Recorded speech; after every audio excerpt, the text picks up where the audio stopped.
কল্যাণী ইউনিভার্সিটির আন্ডারে নদিয়া এবং মুর্শিদাবাদ জোনের মধ্যে যে সমস্ত কলেজ রয়েছে প্রত্যেকটা কলেজে তোমরা যারা 6 সেমিস্টারের স্টুডেন্ট রয়েছো BA BSc BCom honours and program কোর্সের, তো তোমাদের 6 সেমিস্টারের পরীক্ষার জন্য যে অনলাইনে এক্সামিনেশন ফর্ম ফিল আপ এবং অ্যাডমিট কার্ড ডাউনলোড করতে হয়, তো সেটার লাস্ট ডেট কিছুদিন আগে চলে গেছিলো।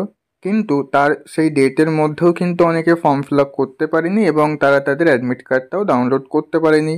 তো অনেকে ইউনিভার্সিটিতে গেছিলো, তো তাদের জন্য এটাই শেষ সুযোগ দেওয়া হয়েছে। তো কত তারিখ থেকে কত তারিখ পর্যন্ত তোমরা এই এক্সামিনেশন ফর্ম ফিল আপ এবং অ্যাডমিট কার্ড ডাউনলোড করতে পারবে সেটা আজকের এই ভিডিওতে আমি তোমাদেরকে বলে দেবো।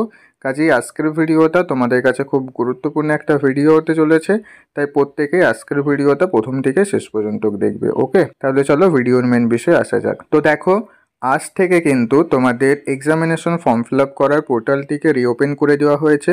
দুপুর 2টো থেকে কিন্তু তোমরা অনলাইনে এই এক্সামিনেশন ফর্ম ফিল আপ আজ থেকে করতে পারবে। তো শুরু হয়ে গেছে অলরেডি। আর কত তারিখ পর্যন্ত করতে পারবে? 15/7/2024, অর্থাৎ তোমাদের 2 দিন সময় দেওয়া হয়েছে। এই 2 দিনের মধ্যে তোমরা যারা এখনও পর্যন্ত তোমাদের এক্সামিনেশন ফর্ম সাবমিট করোনি, আবার অনেকে অ্যাডমিট কার্ড যারা বের করোনি, তোমরা প্রত্যেকেই এই 2 দিনের মধ্যে বের করে নাও, ঠিক আছে? কারণ অনার্সদের পরীক্ষা কিন্তু 19 তারিখ থেকে শুরু হয়ে যাচ্ছে, তো বেশি দিন আর নেই। যারা যারা এখনও পর্যন্ত তোমাদের এক্সামিনেশন ফর্ম ফিল আপ করোনি বা অ্যাডমিট কার্ড ডাউনলোড করোনি, তোমরা প্রত্যেকেই এই 2 দিন সময়ের মধ্যে এক্সামিনেশন ফর্ম ফিল আপ করে অনলাইন থেকে অ্যাডমিট কার্ডটা বের করে নেবে। ওকে, অ্যাডমিট কার্ড পরীক্ষার সময় না নিয়ে গেলে কিন্তু তোমরা কেউ পরীক্ষা দিতে পারবে না। তাই ইউনিভার্সিটি থেকে কিন্তু তোমাদের জন্য বারবার সুযোগ দেওয়া হচ্ছে। এর আগে 2বার সুযোগ দিয়েছিল, এবার আবার সুযোগ দিয়েছে। এরপরে কিন্তু আর সুযোগ দেবে না, কারণ পরীক্ষা শুরু হয়ে গেলে সেই সময় কিন্তু এই পোর্টাল আর ওপেন হবে না, ঠিক আছে? তোমাদের 15 তারিখে কিন্তু লাস্ট ডেট।